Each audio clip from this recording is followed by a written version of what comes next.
You are most welcome, friends. I am Bani. आप सुन रहे हैं मेरी Phasak and humble request to you. If you haven't subscribed my channel मेरी Phasak till now, please subscribe it. तो आप सुन रहे हैं मेरी फसक का मतलब गपशप बातचीत। तो हम अपनी रोजमर्रा के जीवन में सुबह से शाम तक तमाम तरह की फसक करते हैं। फसक करते करते सुबह से शाम हो जाती है, बचपन से जवानी आ जाती है और जवानी से बुढ़ापा आ जाता है। इसी तरह फसक करते करते उम्र कट जाती है। तो जो फसक मैं आपके साथ साझा कर रहा हूँ वो है महात्मा गांधी के बारे में। And today is birthday of Mahatma Gandhi. And हम और आप महात्मा गांधी जी के बारे में कितना जानते हैं? थोड़ा बहुत स्कूल्स में हमारे टीचर्स जो स्पीच देते हैं थोड़ा बहुत वहाँ से जान जाते हैं, और थोड़ा बहुत बुक्स में, और कभी कभार मौका मिल गया तो महात्मा गांधी जी के बारे में बुक्स से पढ़ लेते हैं। मैंने पढ़ा उसको शेयर करना चाहूँगा। तो महात्मा गांधी जी ने दुनिया को अहिंसा का सिद्धांत दिया था। अहिंसा मतलब किसी भी दूसरे व्यक्ति को हिंसा नहीं पहुंचाना, ठेस नहीं पहुंचाना। चाहे हिंसा आप मन से हो या फिर हाथों से हो या फिर अपने टॉक से, वाणी से हो, तो आपने किसी भी व्यक्ति को, कोई भी व्यक्ति किसी दूसरे व्यक्ति को हिंसा नहीं पहुंचानी चाहिए, वायलेंस नहीं करना चाहिए। तो महात्मा गांधी जी ने पूरी दुनिया को अहिंसा का सिद्धांत दिया। हम पढ़ रहे थे, सुन रहे थे और हमने अनुभव भी किया है। लोग कहते हैं कि महात्मा गांधी ने कहा है, यदि कोई व्यक्ति आपके गाल में एक तमाचा मार देता है तो आप अपना दूसरा गाल उसके आगे कर दीजिए, और जो हिंसा करने वाला है वो अपने आप डर जाता है। तो इसी क्रम में अहिंसा के बारे में मुझे नेल्सन मंडेला भी याद आते हैं। नेल्सन मंडेला भी ये कहते हैं कि हम में से कोई भी जन्म से दूसरे के साथ हेट, घृणा करने के लिए पैदा नहीं हुआ है। घृणा से, हेट से ज़्यादा नेचुरल तरीके से हमारे मन में प्यार आता है। नेल्सन मंडेला कहते हैं कि जब वो कैद में थे, जेल में थे, तो जो वहाँ के कैदी थे जो उनके साथ बुरा बर्ताव करते थे, उनके मन में भी उनके प्रति प्यार आता था। तो हम में से कोई भी मनुष्य दूसरे के साथ हेट करने के लिए पैदा नहीं हुआ है, बल्कि प्यार करने के लिए पैदा हुआ है। और हम जो मनुष्य इस दुनिया में रहते हैं, कोई गोरे रंग के हैं, वाइट स्किन के हैं, कोई डार्क स्किन के हैं, तो जो मनुष्य है ना वो जन्म से एक दूसरे के साथ हेट करने के लिए पैदा नहीं हुए, वायलेंस करने के लिए पैदा नहीं हुए हैं। मनुष्य जन्म से प्यार करता है। आपने देखा होगा वो एक गाय जो है ना अपने मालिक की अब्सेंस में वो काफ़ी दिनों तक उसको हैबिट नहीं आ पाती, तो दिन भर रोती है कि उसका मालिक कहाँ चला गया। तो एक बुजुर्ग थे किसी गाँव में, जब गाय को पता चलता था कि उसका मालिक आज उसके पास नहीं आ रहा है, चारा पानी देने के लिए, प्यार जताने के लिए नहीं आ रहा, तो गाय पूरे 2-3 दिन तक अपने मालिक के लिए बहुत रोती थी। तो जानवर भी नेचुरली प्यार करता है, वायलेंस नहीं करता। तो महात्मा गांधी जी ने पूरी दुनिया को क्या दिया था?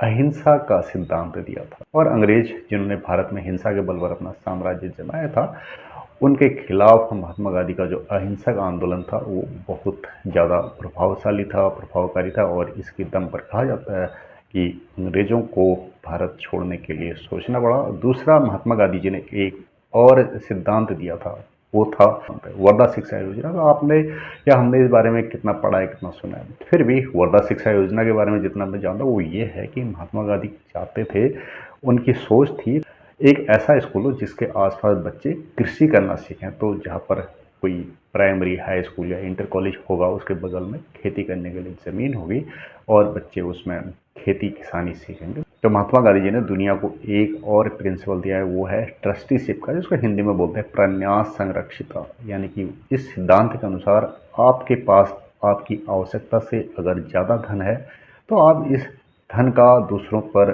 रौब जमाने के लिए प्रयोग न करें। आप अपने आप इतने बड़प्पन का लबादा न ओढ़ लें कि आप बहुत बड़े बन जाएं, दूसरों को छोटा समझें। बल्कि महात्मा गांधी जी ने कहा है कि आपके पास जो ये ज़्यादा धन है, आपके पास आपके बिजनेस से या दूसरे तरीके से जो आपने बहुत सारा धन इकट्ठा कर लिया है, कमा लिया है, आप इस धन के ट्रस्टी हैं, संरक्षक हैं, न कि आप इसके मालिक हैं। आपने इस धन का प्रयोग गरीबों के लिए, समाज कल्याण के लिए या प्रयोग करना चाहिए, यूज़ करना चाहिए। तो महात्मा गांधी जी ने 3 प्रिंसिपल इस दुनिया को दिए थे। पहला नॉन वायलेंस का, दूसरा वर्धा शिक्षा योजना, तीसरा था ट्रस्टीशिप का। तो महात्मा गांधी जी क्या वास्तव में अहिंसक थे? क्या उन्होंने सारी लाइफ अहिंसा को फॉलो किया था? तो एक ऐसा समझौता महात्मा गांधी जी ने अपने लाइफ में किया जिसको मैं आपको सुनाना चाहूँगा। वैसे आप इस जो वाक़या मैं सुना रहा हूँ इसको आप क्रॉस चेक कर लीजिए, कहीं पढ़ लीजिए।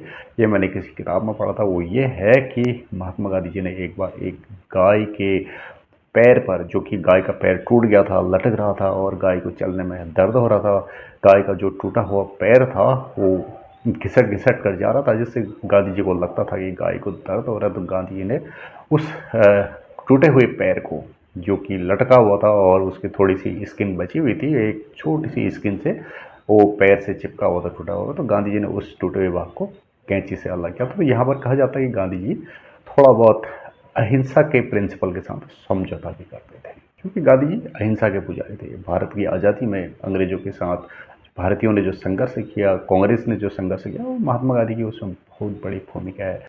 महात्मा गांधी जी बचपन में बहुत संकोची स्वभाव के थे, पढ़ने लिखने में बहुत ज़्यादा होशियार नहीं थे। कहा जाता है एक बार उनके स्कूल का इंस्पेक्शन हुआ, कोई इंस्पेक्टर आए थे और उन्होंने बच्चों को कुछ शब्द डिक्टेट किए थे, बोल बोल कर लिखने के लिए कहा। इंस्पेक्टर शब्द बोल रहे थे, बच्चे लिख रहे थे, महात्मा गांधी भी लिख रहे थे। तो महात्मा गांधी जी ने एक शब्द की स्पेलिंग गलत लिख दी। वो शब्द था कैटल। कैटल में से होता है केतली, KETTLE। शायद महात्मा गांधी जी ने, आप क्रॉस चेक कर लीजिए, कैटल की स्पेलिंग KETAL लिख दी थी। तो जो टीचर थे उनको लगता था कि यार उनके हर छात्र हर शब्द की स्पेलिंग सही सही करे। भाई ऑफिसर की नज़र में हर कोई चाहता है कि वो अच्छा बने, परिश्रमी अध्यापक के रूप में उसकी छवि बने। तो अध्यापक ने गांधी जी को पैर से इशारा किया। इशारा ये कि बगल के बच्चे की कॉपी में से वो देख ले और अपनी गलतियां सुधार ले। लेकिन गांधी जी के बारे में कहा जाता है कि उन्होंने बगल के बच्चे की कॉपी से वो शब्द नहीं उतारा और उनकी एक ईमानदार सत्यनिष्ठ छात्र की छवि बनी। तो यही छवि उनकी सारी लाइफ बनी रही। तो महात्मा गांधी ने इस देश की आज़ादी के लिए जो त्याग किया है, सारी उम्र एक धोती एक लंगोट पहनकर संघर्ष किया और अपने परिवार की निजी तरक्की को दरकिनार करा। अन्यथा आज महात्मा गांधी जी के जो डिसेंडेंट्स हैं वो काफ़ी ज़्यादा प्रोग्रेस कर रहे होते और पॉलिटिक्स में उनका बहुत ऊंचा नाम होता, लेकिन महात्मा गांधी जी ने कभी इस बात की परवाह नहीं की।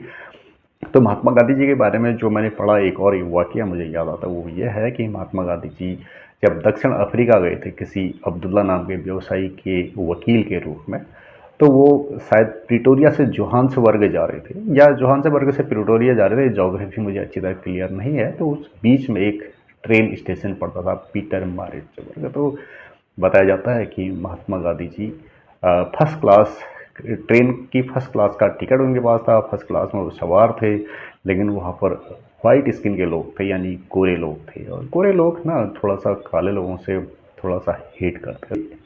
मैं आपको पहले भी कह रहा था, जो मनुष्य की उत्पत्ति हुई है वो अफ्रीकी महाद्वीप से हुई है और मनुष्य मूलतः काले रंग का ही था।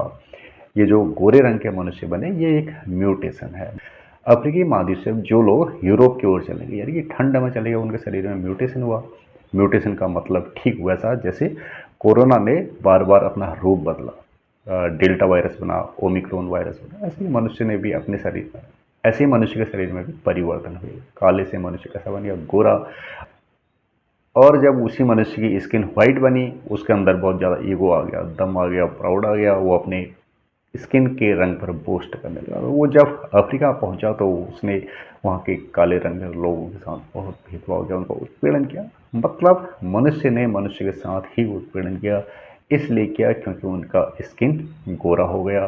क्यों हुआ? क्योंकि यूरोप में धूप कम पड़ती थी, वहाँ ठंडी हवा थी, सांस लेने में कम हवा की ज़रूरत थी उनको। तो उनकी थोड़ी सी चेहरे का जो शेप था शायद, तो वो भी थोड़ा बदल गया। तो अफ्रीकी जो है उनका चेहरे का रूप रंग अलग रहा। जो यूरोप चले गए अफ्रीका से, उनका अलग रहा। फिर वही यूरोप से लौट करके कुछ लोग खाड़ी देशों में आ गए, वहाँ से लौट करके भारत में आ गए। तो फिर मनुष्य के चेहरे का रंग धीरे धीरे म्यूटेट होते रहा, बदलते रहा और मनुष्यों में एक दूसरे के साथ भेदभाव होने लगा। तो मनुष्य, कहा जाता है महात्मा गांधी अफ्रीका से 1917 में लौट करके आए थे। ऐसा नहीं है।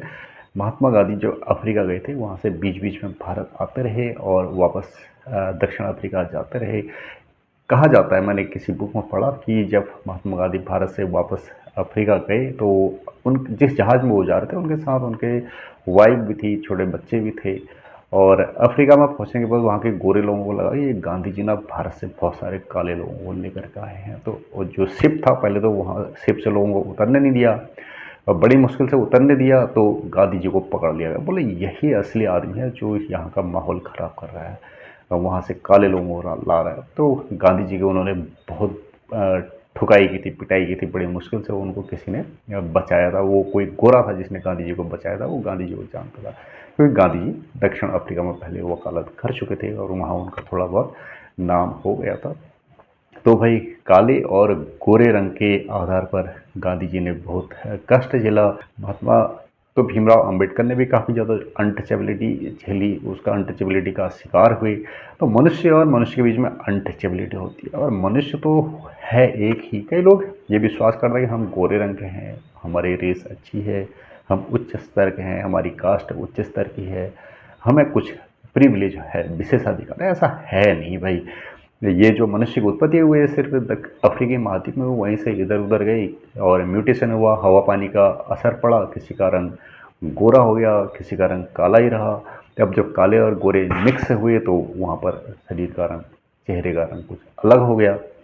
तो ये सब इंसानियत का पालन करना चाहिए। यही तो महात्मा गांधी सिखाता है कि अहिंसा का फॉलो करना चाहिए। और पूरी दुनिया में अगर अहिंसा होगी तो जो दुनिया में ना एक दूसरे को मारने के लिए बॉम्ब बना रखे हैं, इनका यूज करने की ज़रूरत नहीं पड़ेगी। अब एक और चीज़ है, लोग विभिन्न धर्मों में बढ़ चुके हैं। मुस्लिम धर्म है, हिंदू धर्म है, ईसाई धर्म है। अभी दुनिया में ना जो धर्म है, ईसाई धर्म है और यहूदी धर्म है, मुस्लिम धर्म है, हिंदू धर्म है, सब आपस में एक दूसरे के साथ लड़ रहे हैं। यार ये धर्म पशु पक्षियों में और जानवरों में नहीं होता है। ईश्वर ने हम मनुष्य को एक जैसा बनाया था। जब शुरुआत में मनुष्य बने तो किसी का कोई धर्म नहीं था, कोई मुस्लिम नहीं था, कोई हिंदू नहीं था, कोई ईसाई नहीं था और कोई यहूदी नहीं था। ये कुछ चालाक लोगों की फितरत है जिन्होंने धर्म को डेवलप किया, फिर अपने फॉलोअर बढ़ाई और बहुत बड़ी संख्या में आज धर्मों के बीच में क्लैश होता है। अभी भारत में अभी क्या चल रहा है, आई लव मोहम्मद चल रहा। तो ये जो धर्म के नाम पर एक दूसरे को ताने मारना, एक दूसरे को लुक डाउन अपॉन करना, ये सब उचित नहीं है। और इसी के साथ मैं इस बात को समाप्त करता हूँ। नमस्कार।